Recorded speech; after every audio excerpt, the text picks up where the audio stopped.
Who's ready to disco? This is the worst.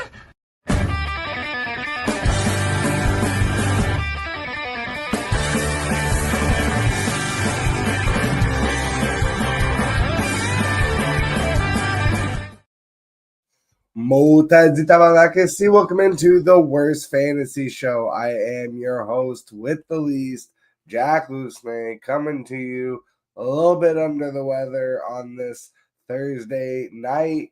And because it's the semifinals, finally, of your fantasy football playoffs, I thought that we could change things up a little bit.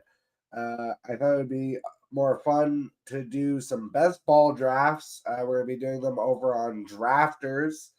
And so instead of going through just every single matchup, if anyone out there is watching, feel free to drop some questions in the comments. We'll answer any questions for your fantasy football playoffs. But otherwise, we're going to be knocking out some best ball drafts tonight. So if you do want to sign up, if you've never signed up before on Drafters, you can actually use the code DISCO. Shout out to my guy, Big Draft Energy, has his own best ball show. I'm sure he would appreciate a couple extra subs. So if you guys want to use a code to match your first deposit ever, go ahead and use his code. But otherwise, let's just get into a couple of these best ball drafts.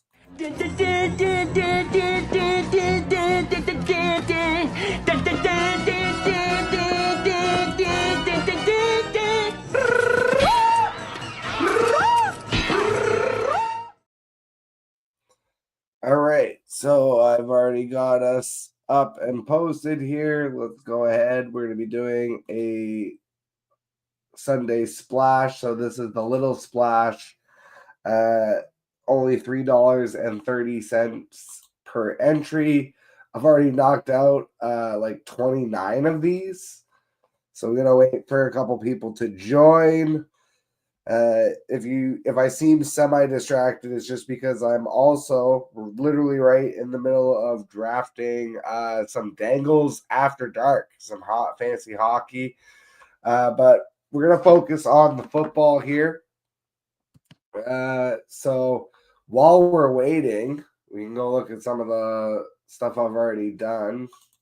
Here we go. My teams. So Anthony Richardson, one of my favorite quarterback plays this week in terms of best ball and DFS. I think the rushing baseline has been there for him over the last couple weeks, even when he's had bad weeks. But I think he has the potential to have a really good week this week, facing the Titans, especially a home game. So I actually think he is going to outperform his projection. And I think maybe it's a little bit of wish casting because I'm also depending on him in my main $150 redraft league. But I just really like Anthony Richardson. Jonathan Taylor, I think also is a guy that I really like this week. If I think there's a bit of kind of self-revenge factor almost of, he a little bit of an embarrassing situation dropping the football before crossing the goal line last week on what otherwise would have been a long 40-yard touchdown play.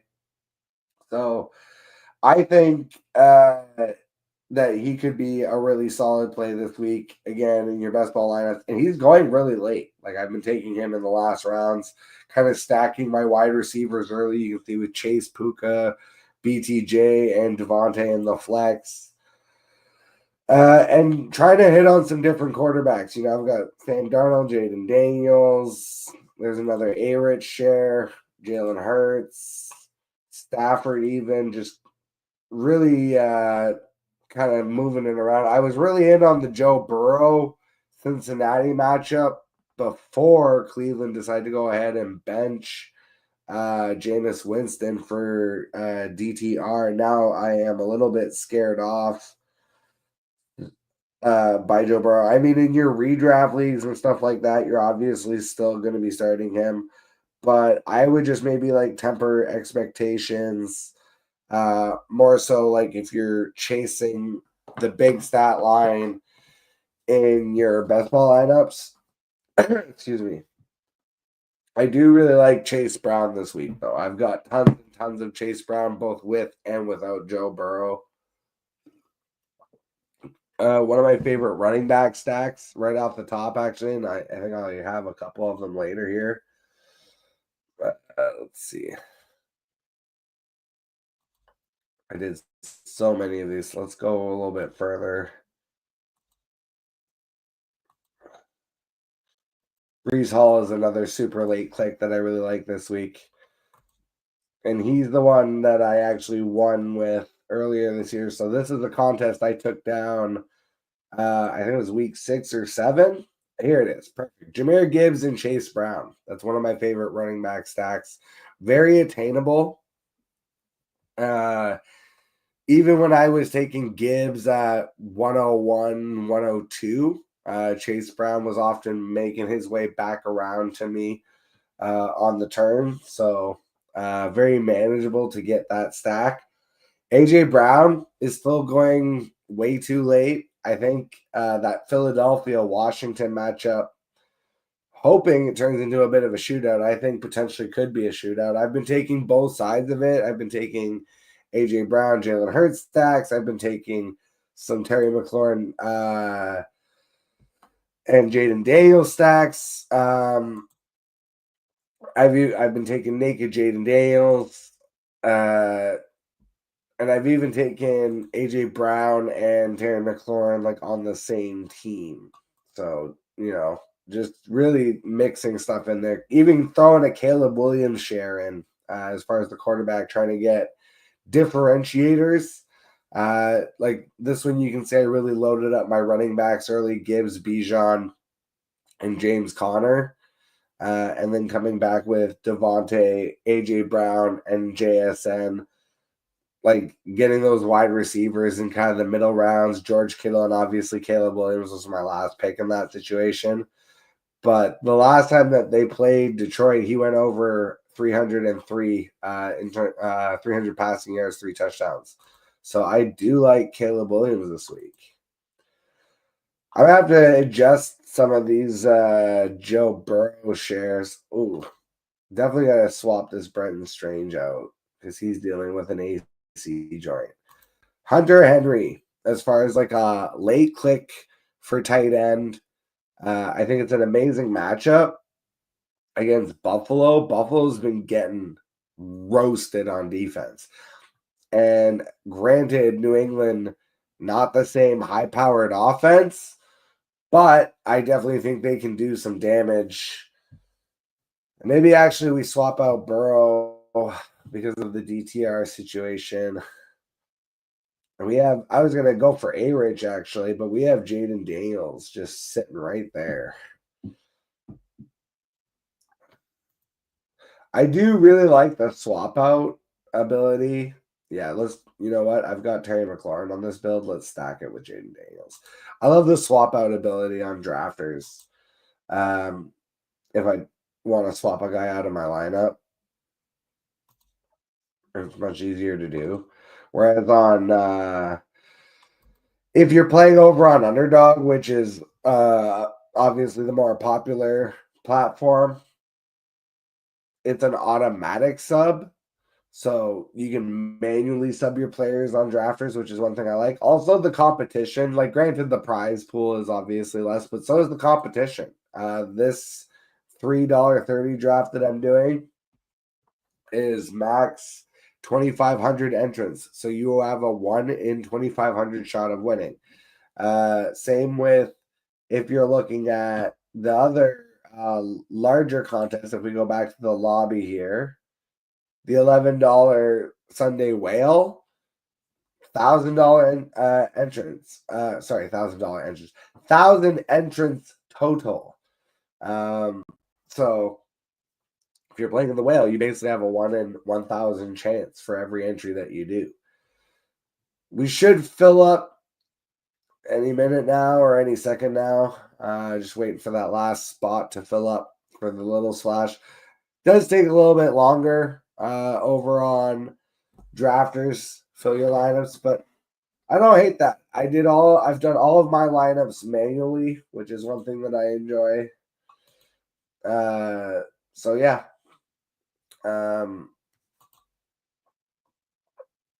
Maybe we will do a whale I didn't want to promise a whale because they definitely take a bit longer to fill up, but if for some reason I see it fill up by the time that we get towards the end of the show, then I'll definitely hit a whale too. But for the most part, I'm going to focus on just these little splashes, hoping they start to fill up. Usually at night, they tend to fill up a little bit faster, but it seems to be dragging right now. Got a question in the comments. Oh, it's just Jerry. What's up, Jerry? Nice to see you. Thanks for stopping by. Again, if you guys have any playoff questions, feel free to drop them in the comments. Any questions about Thursday night football, feel free. We're kind of winding things down in terms of the show. We're down to 2 shows a week, just the Thursday and the Sunday show. And at this point, with so fewer people left in the fantasy playoffs, it's like I'm directly answering fantasy questions, maybe doing some best ball drafts. And that's where we're at. Oh, we got Sleazeball in the lobby too. Nice. My guy Sleaze. He is the host of My Mind is a Weapon podcast. So I love getting heavy. I'm the type where I love getting heavies in the lobby because I want to compete. I want to know. Now I'll be extra jazzed if my 20. Oh, wait, no, this is my 30th lineup. I'll be extra jazzed if my 30th lineup hits now, knowing that it was up against Sleaze. But I had a streak going.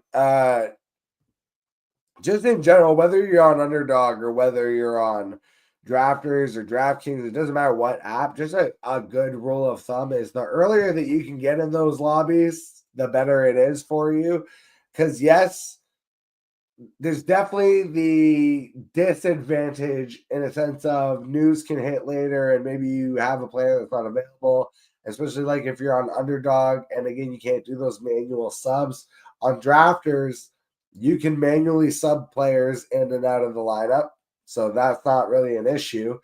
So the earlier you get in, the better your odds are at getting like unique combos because you're essentially setting that ADP for the drafters. They're going to come after you. And I was number 1 because it shows you on drafters like where you are in the lobby. I was number 1, the very first to join the Little Splash this week, and I was in 18 straight lobbies. So if you did any of the first 18 drafts for this contest on Drafters, I was there in those lobbies drafting alongside you.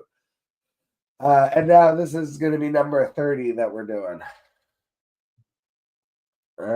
So we should be coming up soon. Cash the check on the board here. So this is a very easy, we're going Gibbs or Jamar Chase. Whoever he takes, we're taking the other guy. Boom. Gibbs and Chase, pretty much my 1 and 2 this week. I could have considered, obviously, Saquon or Bijan. I just, in the drafters, it's full PPR. So there's a little bit of an advantage getting those bomb wide receivers. And I've kind of gone back and forth. I've done builds where I'll stack running back. And if he had gone Jamar Chase there, I would have been perfectly fine going with Gibbs and hoping Chase Brown made it back to me. But there's enough running backs. I think the running backs do thin out a lot sooner than the wide receivers this week in terms of your best ball stuff. Because by the time you get to the later rounds, like the best picks to me are going to be like Jonathan Taylor and like Breece Hall. I'm not as confident in those guys as like the top end picks this week, especially Gibbs, Chase Brown, and James Conner, who has an amazing matchup against Carolina. So I'm really into those guys at the top of the board. I'm not as into the bottom of the board for running back. And for wide receiver, it is an endless board, it feels like. Excuse me. Jerry's got a question. Kincaid or Freiermuth? That is actually a tough one. And then Sutton, London, Addison, or Ken Walker. We're on the board. I was just talking about James Conner. I do have a shit ton of them, though. Let's stack elite wide receiver here. Let's go Chase Amon-Ra. We might even go Trips wide receiver. I've been taking a lot of JSN. Like, I've got JSN falling out of my ass this week. To answer your question, though, Jerry, I mean, the Muth had his best matchup against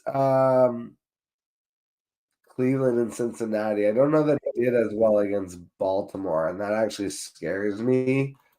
So me personally, I think, even though it hasn't been great, I think I would chase the upside of Kincaid because with the Mute, Pickens is probably going to be out. And there is, I mean, Baltimore's the pass funnel.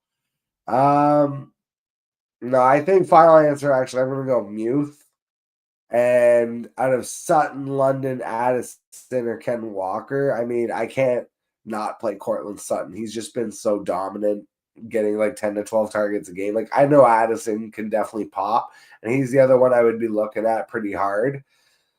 But between Sutton and Addison, it's like, I just think the ceiling is definitely a little bit higher with Addison, but the floor can also drop out. And in your semifinals, you can't have the floor drop out. And I think the matchup is too good for Sutton. Me personally, I probably would go with Sutton. So right after my super wide receiver stack, because now I've got Chase, Amon-Ra, and AJ Brown. We saw James Conner. I like the Malik Neighbors pick. I do like that a lot. Kyron Williams, JSN. Like I said, shout out to my guy Hoove. We had a bet going. JSN, I think, might be my slam dunk of the week. Do you want to see me dunk? Sure. Yeah? Okay. Are you guys ready? Am I- I'm okay. No, don't worry. Does that always happen? We were back on the board, and I decided to go with a tight end. I took Brock Bowers. I've been kind of oscillating between Bowers and McBride for my elite tight end builds. Otherwise, I've just punted the position, to be honest. Feels like George Kittle has been falling for kind of no reason because, like, Brock Purdy is still going to play. And if they don't have running backs, like, if Grendo's banged up, at some point they might just be forced to throw the ball. Normally, I wanted to go running back in the flex, but the wide receivers, like, we're in the 5th round, and Terry McLaurin and Brian Thomas Jr. are still staring me in the face. I've kind of done some AJ, but I think I'm going to go Brian Thomas Jr. here. I think, yeah, just full elite wide receiver. I mean, who else is getting targets? Brendan Strange also now dealing with an AC joint sprain, so it's like the one other guy that was getting targets for the Jags might not be there. The Raiders defense, they lost Max Crosby, who was their leader. It feels like they are on the downswing. I think Bowers and Thomas could both smash. Though I will say Bowers will make me more nervous because I think the reports were that Aiden O'Connell should be able to play, and if that's the case, that's better for Bowers. But yeah. Hey, real quick question: do I start Broncos D, Chargers D, or Bengals? Bengals.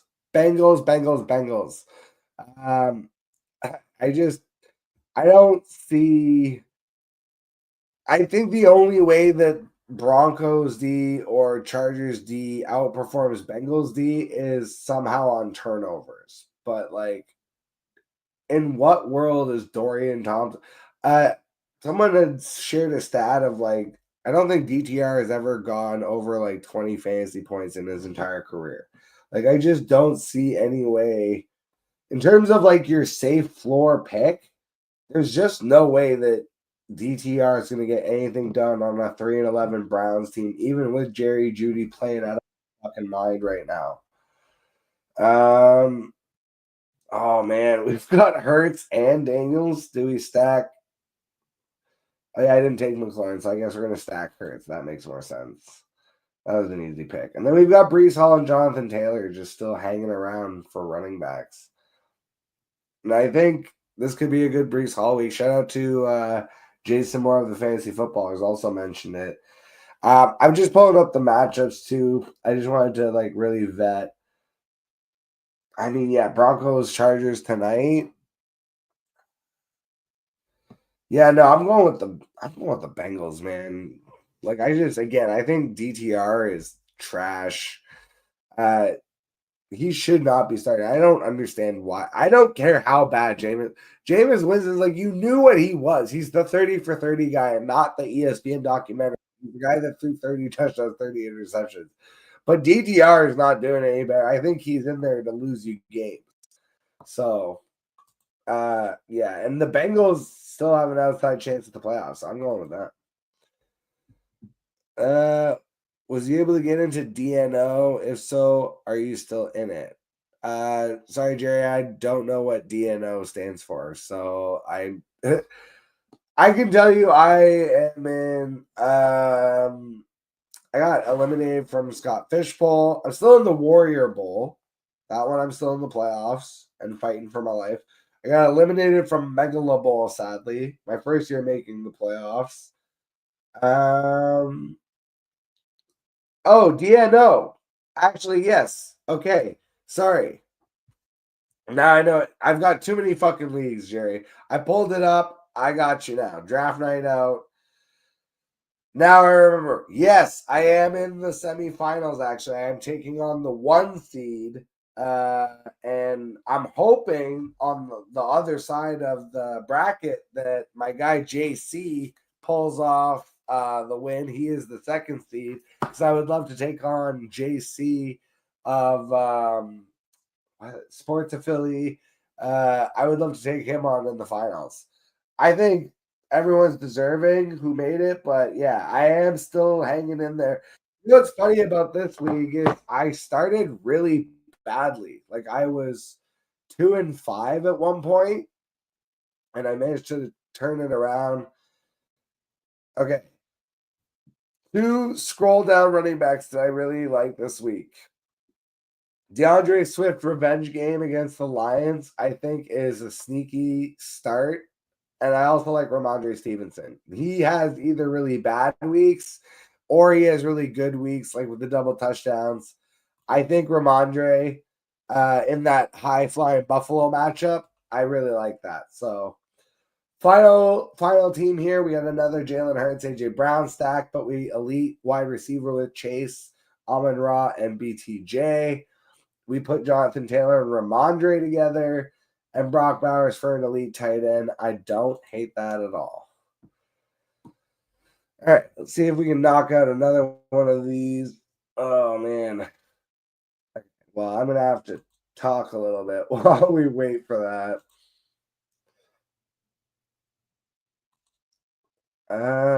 That's fine.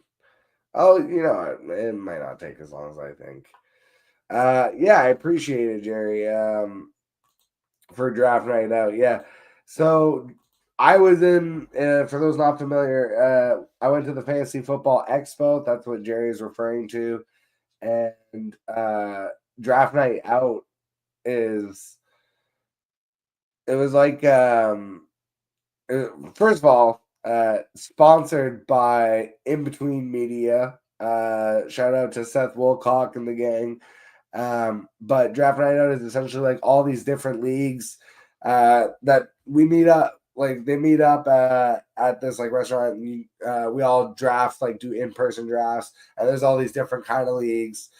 And I was in the IDP league, And so the story I was starting to say was I started off really badly. I was actually 2-5 in this league. And part of it, it's not the IDP thing because I'm actually fine with IDP. I have another IDP league, IDP leftovers. It's an even bigger IDP league, ironically enough, and I have the first seed in that. So it's not the issue of format or anything. Just this year, this is the first year I've ever ran into. My best ball addiction has grown so much that I've kind of got sick of regular fantasy football. And so there was a point, especially even early in the season, like around honestly like week 6 and 7, where I was kind of almost starting to feel a bit of fatigue. And I was kind of looking at some of my leagues, realizing like you just haven't paid enough attention. It's the only reason you're not winning in this league. And so that was one of the leagues. So managed to turn things around. We got all the way back up to a 4 seed. We took out the 5 seed in our first matchup, and now we are headed into a big time matchup with the 1 seed, and I'm hoping I can pull off the upset. And just in general, my strategy for IDP leagues is to really disregard the defense completely. Honestly, it's just like draft the shit out of your offense. Because this happens every year. And I was just having this conversation with my guy, Raphael. He's just a friend of mine who plays in a lot of fantasy football leagues. And he was doing IDP. It was his first year doing it. And I told him, I'm like, every year, people way overdraft linebackers, especially. Pass rushing DNs, like there are some that are worth the capital, but even they don't always hit. And defensive backs, even it's like it's pointless to draft them early. And I pull up. For Jerry's sake, I actually pulled up Draft Night Out and the IDP rankings on the year.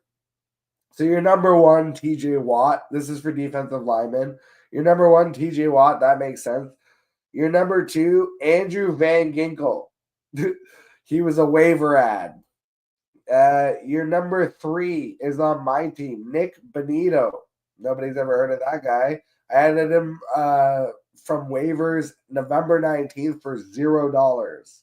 And he's been a monster ever since. Jonathan Greenard, Trey Hendrickson. Like Trey Hendrickson was drafted in the 14th round. Brian Burns, Danielle Hunter was he was a little bit higher of a pick. He was an 8th rounder at least. And then you had like Myles Garrett, Cameron Hayward. Anybody added from free agency? Again, like Leonard Williams, Greg Russo is that number 10. Sorry. That's another free agency. That's a guy that was actually dropped and then picked up by somebody else. He's your number 10 on the year. And then Harold Landry, Leonard Williams, Kobe Turner is another one that's been really good. He's been, off and on waivers. You're like, oh, but what about linebacker? Your number 1 linebacker on the year is Zach Bond. Zach Bond was a waiver ad. And then Zaire Franklin, TJ Watt. Okay, cool. Nakobe Dean, anybody? Like that was a free agency ad. Caden Ellis, free agency. Jamian Sherwood, that's one of mine again. So I have Zach Bond and Jamian Sherwood, both top 8 linebackers, both off free agency. Defensive back is the same thing. You got Nick Cross, Alontae Taylor. There's just all tons and tons of dudes. And these are all top 10 fantasy IDP players. So it's like, yeah, well, Jerry, if you're the number 1 playing the 5, hold on a second. Oh, wait, yeah, you're in a different division. Okay. I was like very confused for a second. I was about to say, like, wait, I'm playing the 1. Okay, that makes more sense. Yeah, I forgot. You're You're in a different. Well, I mean, I wish you the best of luck because I'm hoping I can take down the 1 seed in my division. All right. Oh, we got Sleaze again. I love it. Okay. And Mango Kahuna. Shout out to that guy. I recognize him. Next Dennis also. I've seen them in a couple different lobbies for a couple different sports also. That's going to be, I think, the biggest transition next year. Is next year, I'm definitely becoming a best ball bro. This channel will mostly remain unchanged. I'm going to actually do it on a separate channel, but these shows, I'm just like doing the regular fantasy stuff is not for me, I think. And so I think what I'm going to do next year is I'm going to keep the most popular show, which is the Sunday show, Sunday questions in the morning, probably a little bit later than I usually do it. Maybe Sunday at 10 next year, because this year I did it at 9. But those are going to stay, and it's just going to be that. Just going to be once a week, Sunday morning, no prep, easy peasy, answering questions for regular fantasy. And then the rest of the time, I'm going to work on my best ball stuff. I think that's what I'm going to do next year. And then that way I can still have the separation of like my personal channel versus kind of doing stuff like with promos and that kind of shit. So it'll be good. Good things are coming next year. All right. And we are finally underway. Saquon, number 1. I love it, Sleaze. I don't have a lot of things. I'm like, as soon as I say, I'm like, I don't have a lot of Saquon this week. It's like, it's okay though, because I have in so many important leagues that like if I missed it in best ball, I won't have missed it in all my redrafts basically, including my $150 redraft league. We already went Jamar Chase. Do we do Jamar Chase again? No, we're gonna go Bijan this time. You know, I was a very big Bijan guy. Yeah, AJ Brown's always he's been questionable a lot this year. He's just been kind of nicked up and dealing with stuff. A divisional matchup against the Commanders, I'm not that worried. And worst case, again, one of the things I love about drafters is I can go manually. If I find out AJ Brown isn't going to play, I can go manually change all of those players. Ooh, that was a huge reach on AJ Brown there. There was no reason to take him that high. Now you're giving me a decision. I thought I was going to take Chase Brown comfortably here, but I can't ignore Bijan and Jamar Chase. That should not happen. When a unique combo falls to you like that, you got to just force it. Force the issue. Oh man, that's gonna fuck this whole room up. That's okay. AJ Brown's just been going so much later than the first round in basically every draft that I've done. I'm loving Sleaze's start. That's a unique combo of Saquon, James Conner, and CeeDee Lamb. That's another one I'm super underweight on this CeeDee. Wow, Amon-Ra the third is just ridiculous. Yeah, Bijan, Chase, and Amon-Ra is a filthy start. Absolute filth.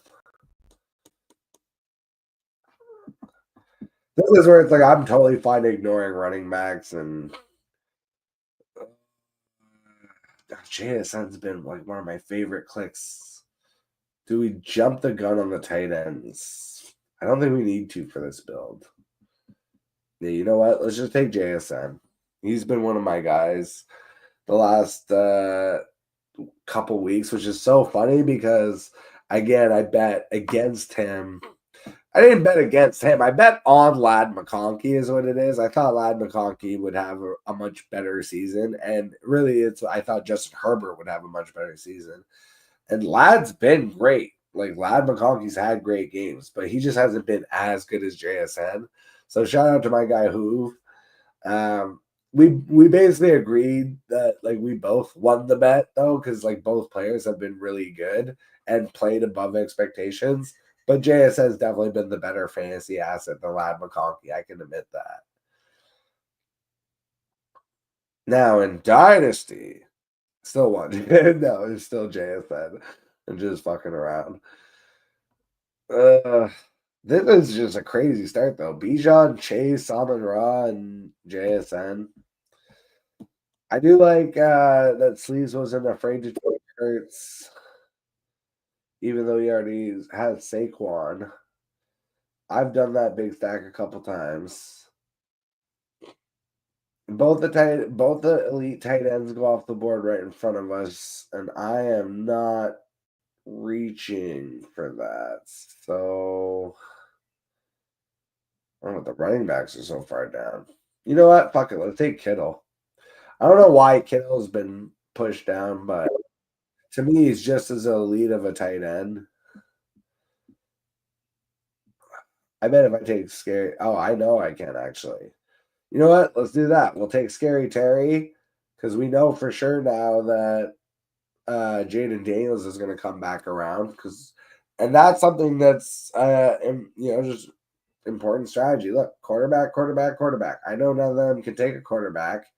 So I'm not going to take Jaden Daniels there. I'm going to take Terry McLaurin because I know for sure Jaden Daniels is going to come back to me. And in fact, not only do I know that Jaden Daniels is going to come back to me, with my next pick, I'm still not going to take Jaden Daniels. I'm going to take him with my last pick. Because if I take him here to stack him with Terry, well, this guy's already got a quarterback. Now I got to watch him take two players. Maybe he ends up taking one that I like. So we're going to take our last running back. Which for this build, we're going to lean on Jonathan Taylor again. I feel like a lot of people are like off of Jonathan Taylor this week, which makes no sense to me. I mean, Tennessee's a decent run defense, but I think Jonathan Taylor can overcome that. I actually think the Titans are kind of wonky lately. Maybe Mason Rudolph can like steady the ship a little bit, but I'm expecting them to lose this game. And I'm expecting them to lose it kind of handily, especially if they don't have Tony Pollard. I'm not sure what's going on with him. But yeah, we're going to take Jonathan Taylor to wrap this. Especially, I feel like there's just something in me that feels like after last week, he's really going to want to prove a point. You know, because he dropped that stupid touchdown where he should have had, again, it was like a 40-yard scamper to the end zone, and he just dropped the ball in celebration before crossing the end zone line. Rookie mistake. So I just feel like he's due for a monster game, and getting him in round 7 like this as my RB2 after I've been able to stack elite wide receivers, including the McLaurin and Jaden Daniels stack, and then getting Jaden Daniels in the last round. Like, running quarterbacks in general break these kinds of contests. So whether it was Jaden Daniels or even if I wanted to stack Anthony Richardson, but again, I love getting Jonathan Taylor and getting Jaden Daniels instead. Because I'm hoping that, the defenses stay home for the Philadelphia-Washington divisional matchup. So we'll take Jaden Daniels here. And you know what? I think that's going to be it for the whale is way too far. All right. Well, that's going to be it for tonight. I super appreciate Jerry and Hidden X coming by with the comments. And thank you, anybody who ends up watching this. Again, if you guys want to tail me on Drafters, please use my guy's code DISCO. If you end up signing up to Drafters to match your first time promo. But otherwise, until the next time, which will be on Sunday, by the way, at 9 a.m. like usual. But until that next time, I will catch all of you guys on the flip side. He's running down the middle by the 50. He's at the 30. He's bare-chested and banging his chest. Now he runs the opposite way. He runs at the 50. He runs at the 40. The guy is drunk, but there he goes. The 20. They're chasing him. They're not going to get him. Waving his arms, bare-chested. Somebody stop that man. Here comes